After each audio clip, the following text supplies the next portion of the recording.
we can abolish ICE by the end of January. We can get the Epstein files released, even though King Magus warned us his friends will get hurt. We can prevent World War III and get a grip on this earthquake of corruption before it swallows us all. How do we do that? Oh, the same way Dr. Martin Luther King Jr. won voting rights and desegregation laws only 60 years ago. He gave us the playbook on how to defeat the Confederates, who are otherwise going to keep coming back and haunt us until extinction, and I'm not sure how many more chances we're going to get. Dr. King and the Civil Rights Movement won their battles by refusing to campaign for any political parties, by using direct action outside of regular politics to force change. And the movement was so effective, it actually flipped the political parties upside down, turning red states into blue, blue states into red. Dr. King's next step was dismantling militarism and establishing economic rights for all, meaning we could have avoided everything happening now had we continued the job that he'd left unfinished, making our cities affordable for everybody, which Mayor Mamdani and Governor Hochul just showed us we can do very easily, providing childcare, which is the very minimum a city should do, because the whole point of living together in a city is so we can care for all the people who live in it. If we can do that in New York City, one of the capitals of the world, we can certainly do that with the whole planet, but only if we stop falling for the game that the Epstein class has been running on us for quite a long time, the one where we feel like we're drowning, but we're really just face down in a puddle, and all we have to do is stand up. Less than a third of us are MAGAs in this United States, and that's consistent across the whole world. Right-wing ideologues are tiny little fragile minorities. Most people are born into those authoritarian cultures, and sadly, that is where they're going to remain for the rest of their lives. It is very difficult to extract that comms cable that's been plugged into the back of their heads. It was installed there by a $1 trillion industry that's manufactured this whole so-called conservative identity. It is a artificial Frankenstein's monster that seeks to feed on only power and wealth, whose pursuit requires being anti-immigrant, anti-kindergarten values, anti-peace, anti-Arab, anti-Muslim, anti-intellectual, anti-social, anti-anything that sounds remotely different than whatever's flowing into their heads through that tube, which has them scapegoating everyone and everything outside their matrix as the cause of all what are now debilitating insecurities, leading them to the painful and truly idiotic conclusion that if only the rest of humanity can be controlled, or better yet, extinguished, only then will they be safe. In other words, this whole caricature is a monster that devours itself. So there's an ancient parable about a king called Midas, and he too worshipped money and power, and that made him wish that everything he touched would turn to gold. And when that wish was granted, he was giddy. He touched his chair, he touched the table, he touched the street he lived on, his house, everything around him until he was just swimming in gold, the richest man on earth. But that glee turned to horror the moment he tried to get something to eat, the moment he wanted a drink of water, tried to hold the hands of his children, his family, and found out that everything he touched was now turning into something worthless, lifeless, a hunk of metal. And so King Midas starved to death, leaving behind nothing but a broken heart filled with remorse, having forgotten the purpose of his human nature and its proper relationship to material things. So this is the religion of the MAGAs, except their Magus touch is not a metaphor. It does turn everything that it touches into something of no value. From the White House to the Kennedy Center, the Constitution, courts, Congress, the military, everything King Magus has touched has been turned into a joke, a trash fire, and a crime scene, stripped of all meaning and purpose. Now maybe we can hose away the wreckage and rebuild something worthwhile, but only if we stop following the orders of the Epstein class, who want us just eternally, individually sifting through all this debris, debating a horde of trolls who are eating all this torched garbage, thinking it's food, telling us to convert to their religion or we're going to hell, when we can see that they are living there already. We know this game they're running. It's called flooding the zone. Look, the EPA no longer cares about protecting human life. Is he pocketing the money he stole from Venezuela? I think that's an ICE agent with a Nazi tattoo who just kidnapped. Oh my God. Is he invading Greenland?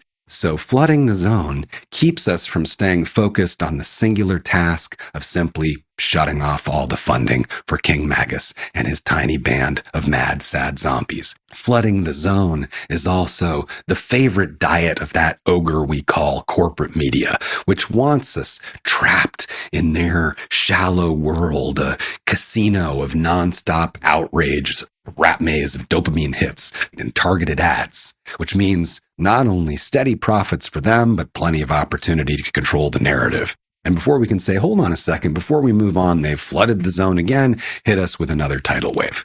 The corporate media is going to continue doing everything they can to oppose, bury, cover up any coordinated mass action against corporate power.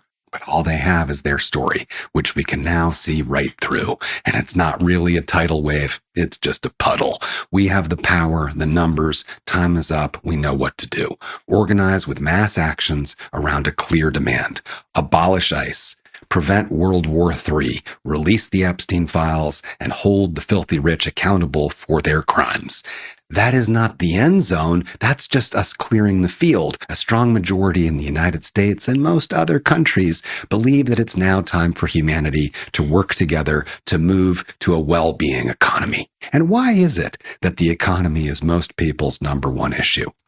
Is it because our economy is in shambles, collapsing under rampant inequality and greed, as evidenced by professional economists the world over who forgot the meaning of the word economy, a term coined by Aristotle, which means household management? So, of course, the economy is people's number one issue, because what's more urgent than caring for the household of our family, the household of humankind? As to the pursuit of wealth and power, the religion of King Midas, King Magus, proselytized by a half-century of Epstein-class propaganda, for that, Aristotle had an entirely different word than economics.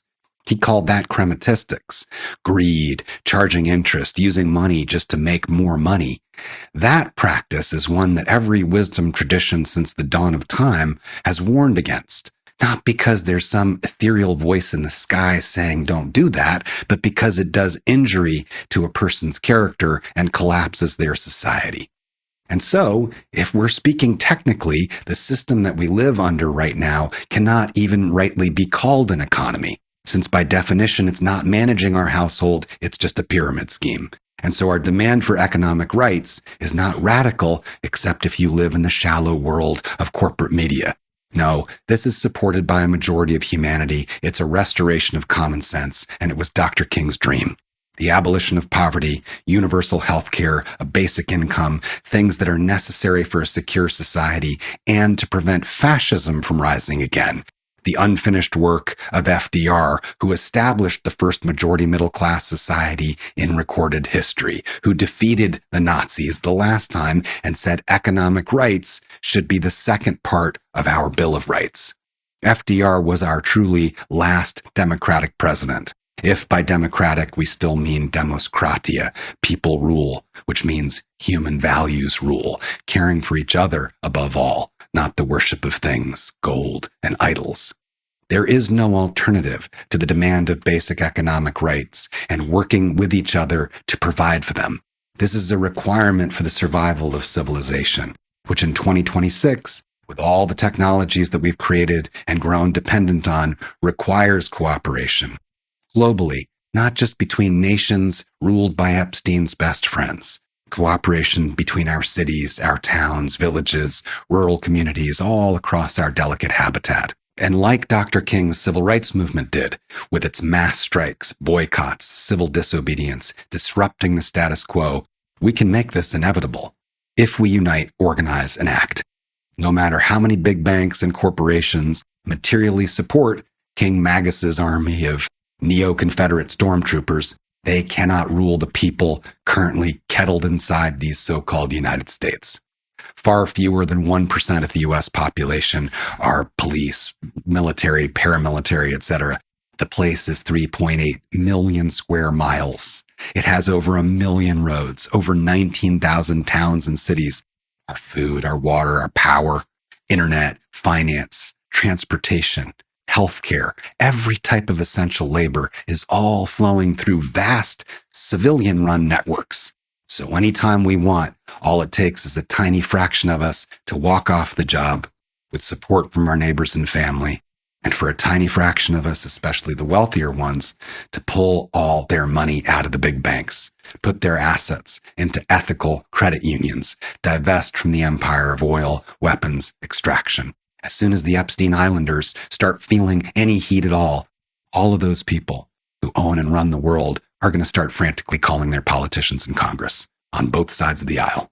You know the aisle, the one that runs down the center of that big toxic chain store that sells nothing but credit cards, weapons, and oil. And those people are very quickly going to turn on the Trump administration, fearing we're about to take the nation back to that Roosevelt era of 90% top tax rates, massive social programs, the ones that created a middle class in the first place.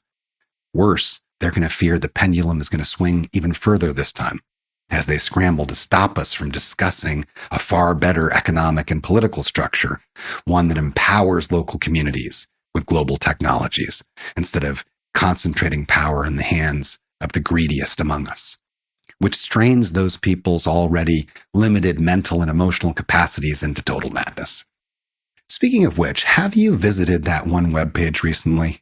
The one that the greediest man on earth purchased when he spent more money than we would need to feed all the hungry people on earth, just so he could buy a web page to get more attention?